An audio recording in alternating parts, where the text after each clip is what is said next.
Karibu sana katika kipindi kizuri cha Nuru ya Maisha. Ni mimi Mwalimu Peter na kukaribisha mahali hapa.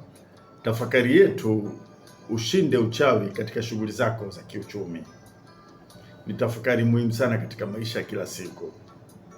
Karibu sana, na bila shaka kuna kitu kitakusaidia kwenye maisha yako.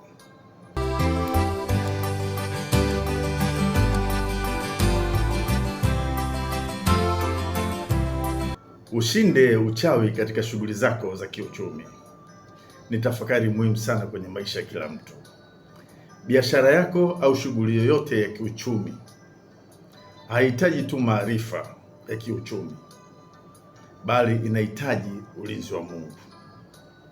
Watu wengi huingia kwenye biashara wakiwa na mitaji mizuri, wakiwa na elimu nzuri, wakiwa na mbinu nzuri za masoko na mipango mizuri ya kuwafanikisha katika eneo la kiuchumi. Lakini mara nyingi wanashangaa kuona mambo yanaharibika ghafla bila sababu za kawaida ambazo zinaeleweka kwa akili. Wateja wanapotea, mikataba inavunjwa, madeni yanaongezeka, migogoro inaibuka, na juhudi kubwa hazizai matunda yanayolingana na nguvu iliyowekezwa. Katika maeneo mengi yenye ushindani mkubwa wa kiuchumi, kuna vita visivyoonekana kwa macho haya, vita vikubwa sana. Kwa hiyo ili uweze kuvishinda, lazima uwe na ulinzi wa Mungu. Biblia inatufundisha kitu katika kile kitabu cha Efeso 6:12. Inasema hivi: maana kushindana kwetu sisi si juu ya damu na nyama, bali ni juu ya falme na mamlaka. Hii haimaanishi kila changamoto ya biashara ni uchawi au nguvu za giza. Kuna makosa ya kawaida ya biashara kama usimamizi mbovu, matumizi mabaya ya fedha, kutokujifunza soko au tabia ya soko, kukosa nidhamu. Lakini pia ni kweli kuwa wakati mwingine adui hutumia wivu, chuki na nguvu za giza kuwazuia watu wa Mungu wasifanikiwe. Mungu hapendi watoto wake waishi kwa hofu, waishi katika hali ya unyonge. Anataka waingie kwenye uchumi kwa hekima, waingie kwenye uchumi kupitia maombi, waingie kwenye uchumi kwa kuishi maisha ya utakatifu, na waingie kwenye uchumi wakiwa na mamlaka ya kiroho. Usiogope ushindani, usitetemeshwe na vitisho vya watu. Kama Mungu ndiye mlinzi wa kazi yako, hakuna nguvu ya giza inayoweza kuharibu kusudi lake juu yako. Mambo ya kufanya. Kuna mambo mawili ya kufanya ili uweze kupata ushindi siku zote za maisha yako katika shughuli zako za kiuchumi. Jambo la kwanza, anza siku yako kwa kufanya mambo yafuatayo. Jambo la kwanza, mkabidhi Mungu biashara yako. Ombea eneo lako la kazi. Ombea wafanyakazi ambao unao. Ombea wateja, na vunja milango yoyote ya adui. Ayubu 1:5, Ayubu alikuwa akiwaombea watoto wake kila siku kwa tahadhari ya kiroho, kwa maana kuna vita isiyoonekana kwa macho. Kwa hiyo Ayubu alijifunza kuvishinda vita vya nguvu za giza kwa kuwaombea watoto wake. Kwa hiyo ushauri, usisubiri dalili za mashambulizi ndipo uanze kufunga na kuomba. Usisubiri uone wateja wamepungua. Usisubiri mpaka uone kuna migogoro.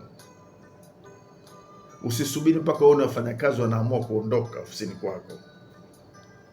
Usisubiri mpaka uone viashiria vya uharibifu.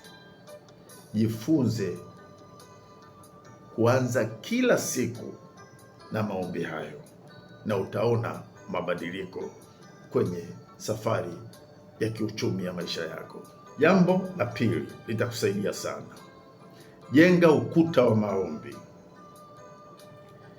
Unapoombea duka lako au ofisi yako au kampuni yako au biashara yote unayoifanya, maombi si jambo la kidini.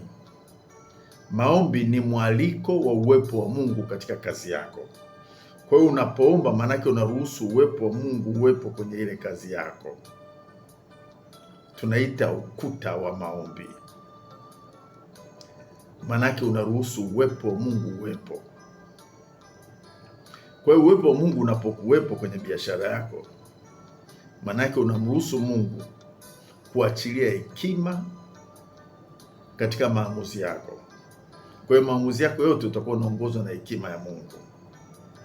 Jambo la pili, ule uwepo wa Mungu ambao unatokana na maombi unaleta utulivu wa mawazo. Maanake ukitulia utaweza kumsikia Mungu, utaweza kusikia fursa zilizokuwepo, na utaweza kupanga mipango kwa uhakika kwa sababu umetulia. Ule uwepo wa Mungu huleta ulinzi wa kiroho na kukuongoza mahali ambapo akili yako haiwezi kuona au haiwezi kufika. Kwa hiyo uwepo wa Mungu utakusaidia sana. Wale wachawi au wenye wivu au wenye ila yoyote ya kutaka kuharibu biashara yako hawataweza, kwa sababu ya ule uwepo wa Mungu uliofunika biashara yako, uliofunika kazi yako, uliofunika kampuni yako. Kwa hiyo vitu vyote ambavyo ulivyoombea vitakuwa na uwepo wa Mungu. Kile kitabu cha Danieli 6:3, Biblia inaonyesha Danieli ambaye alikuwa anaishi katika kipindi cha ufalme wa Babeli. Kulikuwa kuna ushindani mkubwa sana, lakini kupitia ukuta wa maombi Danieli alifanya vitu vya tofauti sana na akawa mshindi. Biblia inasema hivi, Danieli huyu alipita wale wakuu na maliwali kwa sababu roho bora ilikuwa ndani yake. Wanaposema roho bora ilikuwa ndani yake, manake waliona ule ufahamu aliokuwa nao. Akafanikiwa sana Danieli katikati ya ushindani mkubwa. Na wewe katika biashara yako uwe na uhakika hakuna nguvu ya giza inaweza ikakushinda kama utakuwa mwaminifu katika kuikabidhi biashara yako. Kuwa mwaminifu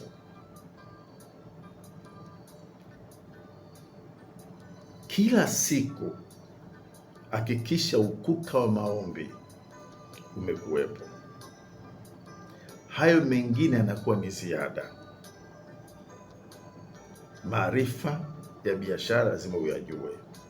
Zile taratibu zote za biashara lazima ujue. Bidii, nidhamu, vyote lazima uwe unavifanya. Ukijumlisha na ulinzi wa Mungu, umeshinda uchawi. Mungu akubariki sana na Mungu akutunze. Amen.